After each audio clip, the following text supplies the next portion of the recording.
Isa na namang kababayan natin na isang dog lover ang aming nakapanayam sa kanyang opisina kung saan naroon ang kanyang mga alagang aso.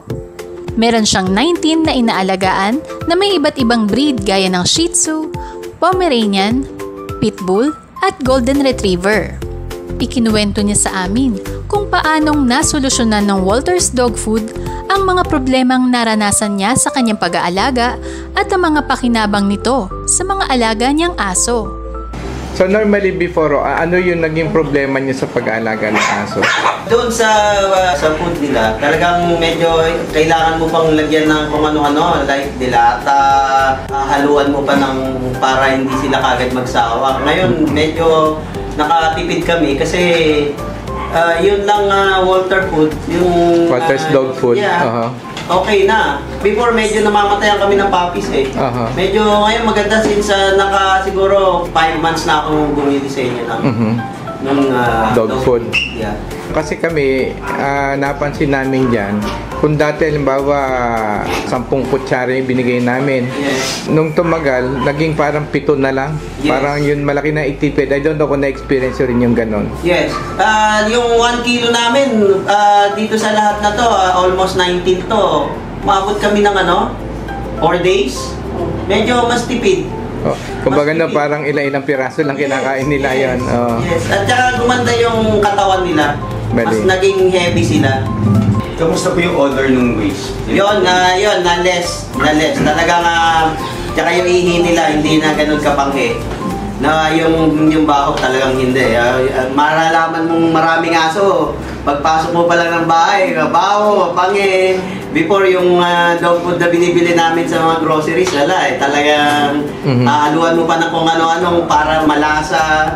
Ngayon, hindi walang halo yung namin. Unless meron sila talagang nararamdaman na sakit, medyo mahina sila kumain. Pero kumakain pa rin, mabilis din gumaling. Pero ngayon, naka Walters Dog Food na sila yung WDF, ano na ba siya, madalas ba sila magkasakit o mas tumibay? Talagang malakas mataba sila eh. Heavy yung nila eh. Yung pagkakasakit siguro yung konti sipon lang dahil sa init. Yung normally kasi, di ba yung aso, pag hindi napapaligo, nangangamoy yan. Yes. Ito once, before, 3 times a week. Ngayon, once a week na lang kami. Once a week. Hindi siya mabaho eh. Napansin niyo? Na Shih Tzu, naglalaway siya, yung mukha niya ang mabaho. Ngayon, hindi eh. So, yung bahon sinasabi namin niya, amoy ng dumi, ihi, singaw ng katawan, laway. Yeah. Talagang nawala ho ba? Nawala, oo. In our 5 months na paggamit ng laway yun. Let's say, pinaliguan nyo, no? Ginamitan nyo ng shampoo ng tao. Napansin nyo ba ho ng pagpapaligo niya para ba ang amoy niya para talagang baby na tao? Iba na, hindi talaga amoy aso eh. Iba yung amoy aso talaga eh. Talagang yung iba niyan kasi, syempre yung mga anak may favoritism sila eh. Katabi nila matulog. So wala talagang amoy. Wala amoy. Kahit doon sa mga bedsheets. Talagang hindi na lesson eh. Parang nawala talaga eh. Pagdating naman po doon sa pakain, gano'n po karami yung pag-serve nyo ng Walters Dog Food? Very minimal na ngayon eh. Unlike before eh. Ngayon talagang, sabi ko nga, 19 yan for 4 days na abot yung 1 kilo. So medyo talagang sila. Twice a day. Twice a day.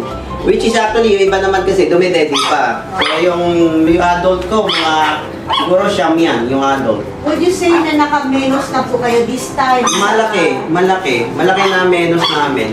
Gamit ko na rin yung Walter dun sa farm eh. Meron ako mga big dog, like Pitbull, Golden Retriever. Mas talaga, mas nakatipid ako. Na-obserbahan niyo po ba yung epekto dun sa parang mood ng mga ganong malalaki? Healthy sila, playful. As you see, playful naman sila. Yung sila, masigla. Actually kasi yung mga aso ko, talagang friendly dog yung kinuha ko eh. It's not yung yung mga security dog. So talagang naman, yun lang, talagang very energetic sila. Sa balahibo po, ano ang napapansin niyo epekto? Shiny yung balahibo nila. Very shiny. Ito sa... Kasi pati yung taba ng puppy, iba yung nila dahil yung pagdedede doon sa kanilang ina. Kompleto vitamins eh, ng Walter eh. Doon po sa laway, usually, tsaka doon sa ilong, Yes, so maamoy. Opo. Wala na ngayon. Nawala. Hindi siya na-lessen, nawala siya talaga. Doon naman po sa mga parasites, yung mga puto, garapata na sinasabi nila. Kaya nakikita niyo, wala naman. Talagang mabalahibo pa ang Shih Tzu. Meron na po ba kayong aso na inabutan na may skin disease? Tapos ngayon, nag-take na siya ng Walter's dog food, may observation. Right now, meron kaming isa na gumaling yung tenga niya. Before kasi, yung dog food from the groceries, parang laging masakit yung tenga niya. Pag ginawakan mo, galit siya. With Walter, nawala yung ano niya yung sakit dun sa tenga niya Sa breeding po naman, meron na ba kayong masasabi ko po sa ganun ba? Sa Shih Tzu and Pomeranian kasi, dahil small dog, we expect dalawa lang, maximum is 3. Pero ngayon, umabot kami ng 6 May 6 na anak. Yung isa ko, 4 ang anak, although during yung birth, namatay yung isa. Pero maganda maganda ang ano. Nung una po, nakaranas ba kayo ng parang second thought na sumubok ng ibang dog food? Siyempre, matagal din na sana no? Mag-iisip ka na, baka iba to, baka makakagastusan ng to, hindi magustuhan. Ano pong pwede Actually, dahil sa experience ko, for 4 years na nasa farm, ginamit ko yung produkto nyo na Atobi. Medyo sampalataya ako dun sa Atobi, kaya nung lumabas yung Walter, talagang sinadya ako bumili rin. Try talaga Walter, talagang hindi ka magsisisi na maganda kasi ang epekto sa alaga ko. Like Atobi na tested sa baboy, native pigs, may baka ako, sinasama ko siya sa inumin, hindi sila sakit. So would you recommend Walter's dog food para sa ating mga dog lovers? Well, ako, gaya ko na-test ko na talaga, tested ng Atobi sa akin. So, sampalataya ako doon sa Walter, naging maganda naman ang resulta, yes. I suggest talaga, Walter dog food.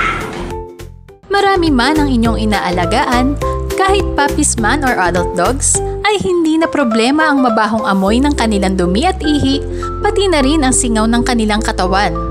Gamit ang Walter's dog food ay makakatipid na sa pagkain, sigurado pang lalaking malulusog at hindi sakitin ang inyong mga alagang aso.